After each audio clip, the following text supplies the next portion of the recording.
Salve, minha gente! Sejam bem-vindos! Eu sou Eric Camacho e você está em mais um Bíblia para Preguiçosos.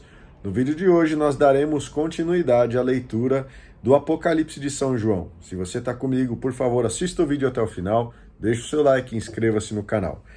Vamos ao capítulo 13. O poder político absolutizado é o anticristo. Vi, então, uma besta que subia do mar. Tinha 10 chifres e 7 cabeças. Em cima dos chifres havia 10 diademas e nomes blasfemos sobre as cabeças. A besta que eu vi parecia uma pantera. Os pés eram de urso e a boca era de leão. O dragão entregou para a besta o seu poder, o trono e uma grande autoridade. Uma das cabeças da besta parecia ferida de morte, mas a ferida mortal foi curada. A terra inteira se encheu de admiração e seguiu a besta, e adorou o dragão por ter entregue a autoridade à besta. E adoraram também a besta, dizendo: Quem é como a besta, e quem pode lutar contra ela? A besta recebeu uma boca para dizer insolências e blasfêmias. Recebeu também poder para garantir durante 42 meses. Então a besta abriu a boca em blasfêmias contra Deus, blasfemando contra seu nome e sua morada santa e contra os que moram no céu. Foi permitido a ela guerrear contra os santos e vencer. Recebeu autoridade sobre toda a tribo, povo, língua e nação. Então todos os habitantes da terra adoraram a besta. Mas o nome deles não está escrito desde a criação do mundo no livro da vida e do Cordeiro imolado. Os cristãos devem estar atentos. Se alguém tem ouvidos, ouça. Se alguém está destinado à prisão, irá para a prisão. Se alguém deve morrer pela espada, é pela espada que deve morrer. Aqui se fundamenta a perseverança e a fé dos santos. A ideologia a serviço do poder. Depois disso, vi outra besta sair da terra. Tinha 2 chifres como cordeiro, mas falava como dragão. Esta segunda besta exerce toda a autoridade na presença da primeira besta. Ela faz com que a terra e seus habitantes adorem a primeira besta, cuja ferida mortal tinha sido curada. A segunda besta opera grandes maravilhas, faz cair fogo do céu sobre a terra à vista dos homens. Por causa do poder de fazer essas maravilhas, sempre na presença da primeira besta, a segunda besta acaba seduzindo os habitantes da terra. Ela seduz a humanidade a fazer uma imagem em honra da besta que tinha sido ferida pela espada, mas que voltou à vida. Foi-lhe permitido até mesmo infundir espírito na imagem da primeira besta, de modo que esta pudesse falar e fazer com que morressem todos os que não adorassem a imagem da primeira besta. A segunda besta faz também com que todos, pequenos e grandes, ricos e pobres, livres e escravos, recebam uma marca na mão direita ou na fronte. E ninguém pode comprar nem vender, se não tiver a marca, o nome da besta ou o número do seu nome. Aqui é preciso entender. Quem é esperto, calcule o número da besta. É um número de homem, o número é 666. Capítulo 14. O povo do Cordeiro. Depois disso, tive esta visão. O Cordeiro estava de pé sobre o monte Sião. Com ele, os 144.000 que traziam a fronte marcada com o nome dele e o nome do seu pai. Ouvi uma voz que vinha do céu. Parecia o barulho de águas torrenciais e o estrondo de um forte trovão. O barulho que ouvi era como o som de músicos tocando harpa.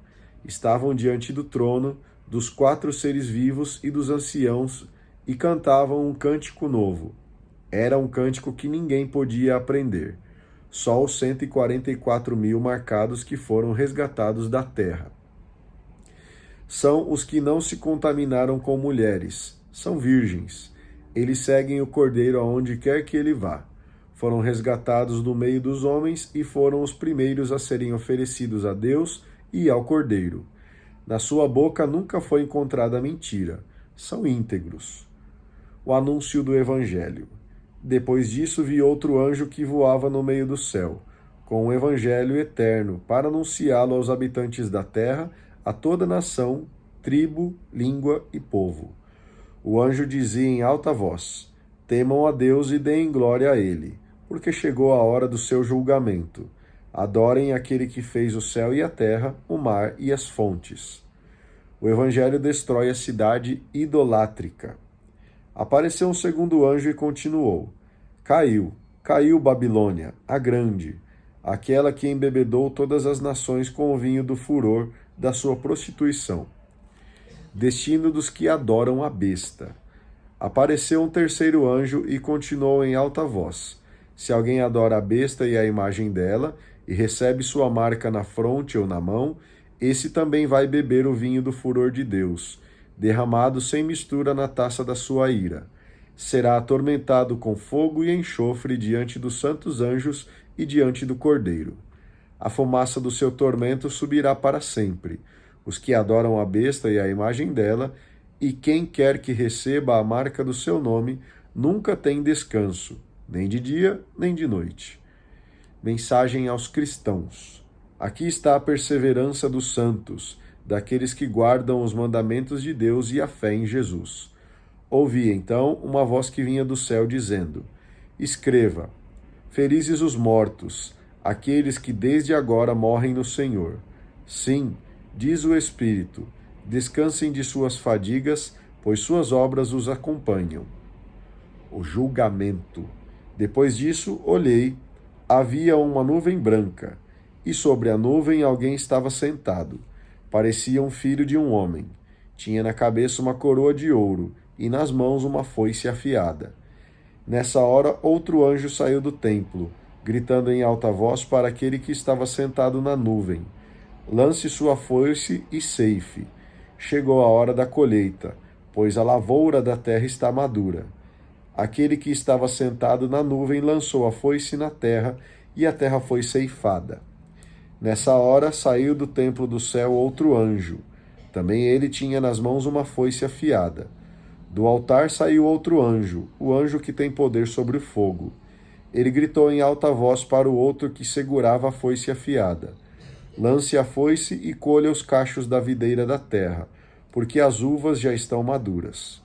O anjo lançou a foice afiada na terra e colheu as uvas da videira da terra.